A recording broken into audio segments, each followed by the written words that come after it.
Amahoro. Amahoro. Ndabona ibikorwa bya misi yose, akazi ka misi yose ibikorwa birakurembeje. None je banyitwa Nizigimana Janvier. Namwe babitwa bande? Twarine. Arine.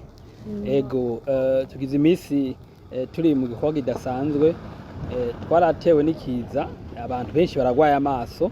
None rero turi ko duca ahantu hatandukanye tubaza abatandukanye mbe amaso yabafashe gute. None nawe nakwihweje mbona usa n'ugwaye amaso, usa n'wafashwe n'ico kiza. Ndashaka ndababaze nivyo muragwaye amaso? Amaso imisi ndayagwaye. Ego none amaso yabafashe gute? Ibimenyetso vya mwatanguye kuyumva gute? Vuga amaso akigufata aramara nk'imisi 3. Imisi 3 ataragufata neza ukazurumva mu maso hari ibintu mengo n'umusenyi. Amaso agukana kane. Ku munsi ugira nka 4 ucuvyuka amaso yafatanye n'ingo havyimbye ariko ibirere vyinshi. Ukatangurira kurira amosozi sinacenge na kwa muganga. Ndagura umuti ubu ndumva n'imitende. Kwa muganga kuri pharmacie canke kuri hopital kwegere canke kuri centre de santé? Nagiye kuri pharmacie ku muganga nyegere kuri pharmacie. None birakorohera uri kurakora imirimo canke no kubera yagutezuriye? Ubu namaze imisi nirwa muhira. Bitarantezurira. Ubu umugore n'imitende nakize. None abana bafungura gute? Byagenda gute? Bo ntibyaca babera amananiza? Se wabo yaramfasha. Se wabo yaragufasha. Ego none muri ko mukora iki mu kibantu kugira ngo ayo maso tuyikingire? Ntaco dufise twokora twebwe. Sawa mu nkundi ndabashimire vyare byo nababatse. Namwe murakoze. Murakoze cyane. Mwiriwe neza. Mwiriwe. Mada ucuruza imyumbati? Yego. Sinanabaramuka. Oya. Amaso ni ngora cyane. Pastor nukuri je ndabona umengo wambaye nk'umupasitori wewe. Ariko navyo no gukorana mu minwe si vyiza ko urabona ko hateye ikiza mu mengo n'amaso. Biragoye kuko uravye bayagwaye ntibamerewe neza muri no misi. Ni navyo twarimwo hano.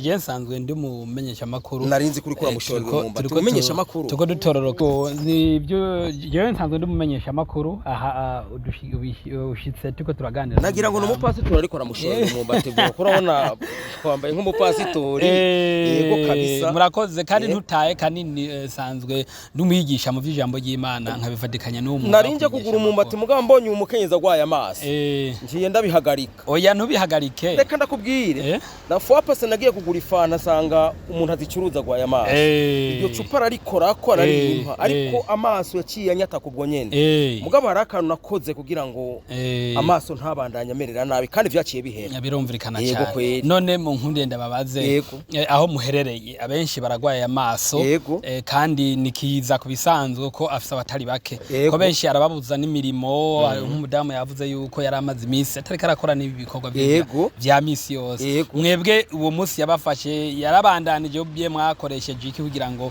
mushobore koroherwa? Mbo uwo munsi hari nk'isaha 12 z'umugoroba. Naratashe muhira mpegiye kunya kugafana ko nakanywereye kwibarabara ahantu bazicuruza ko giye sanzwe n'umukozi w'Imana. Turi mu rango rusengero. Ntabwo ari pastor umuvuga butumwa. Hama kugafana ndakanyoye bivanye n'ukuntu nafashe hamwe wa mukenyezi yafata. Nukuri ku mugoroba byarangoye. Numvise umengo nukuri amaso arangoye ukagomba kwivyiringira ukamenya umusenyi uri kuratembera mu maso mu mwanya nkumva umenga ingohe zagiye mu maso. Ariko ico nakoze cyambere naciye mvyuka nje ndashusha amazi ndayashuje cyane yuhagira amazi ashushe nukuvuga bya mikrobi yose canke burya bumara cyane burya bigukanasha mu maso vyaciye bigabanuka kandi nabukeye mu gatondo naciye ajya amazi wiyuhagiza mu gatondo nakoresheje amazi ashushe na saa sita ndakoresha mugabo rero ndakubwire mushinga ntaye yakubaha mumenyesha makuru. Burya ya maso ubona yabaye ikiza arakarira cyane abantu bafise umwanda. Ufise umwanda wo kudakaraba umwanya wose cyangwa kutoza amaso umwanya wose. Ibi bintu mengo nibirirarira bitembera mu maso.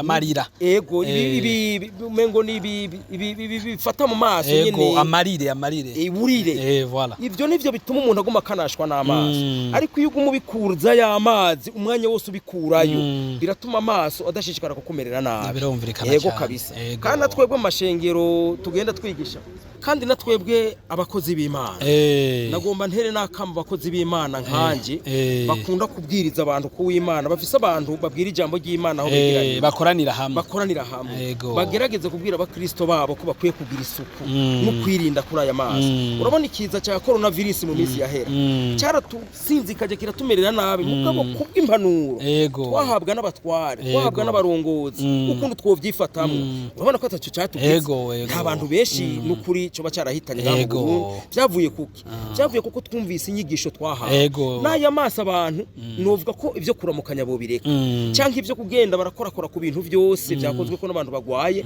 bo bireka n'indamukanyo y'ubumwe n'amahoro irahagije na cyane cyane gukurikiza impanuro duhabwa n'abaganga kandi uwafashe wese ntiyihutire gushiramo ibintu byose yumva agombye hari bavuga ngo bashiremo indimu bashiremo ibi abakantu bakagenda barakereya imiti gwabo urabona muri Afrika turakereye imiti gwacu jewe nimba ngiye nkaho umubirizi nkakanyirayo nkumva ndorohewe ngaca mbwira abandi bose ngo umubirizi uravura mugabo siko bimeze umuti tuwuhabwa na muganga nivyo neza cyane impanuro cyane za muganga murakoze cyane yego cyane madam ntubabare ko ntagushoreye ntagushorera ubundi munsi ndabona kugwaya amaso na wewe mu journalist sindagukora ko ndabandanije bagomba kugura kumbati mugabo kubera mbona nawe mbona umengo nawe ntiworeka kumushorera urashaka kumushorera oya nibutse uwo munsi w'iyo fara ntaconda madam wihangana wihangana Yesu agira neza abandi baragushorera nukuvuga ci yahomba rero amafaranga oya ntahombye Imana iramugendera za kumugirira neza murakoze cyane nabandi bagoye amaso baraza kugushorera murakoze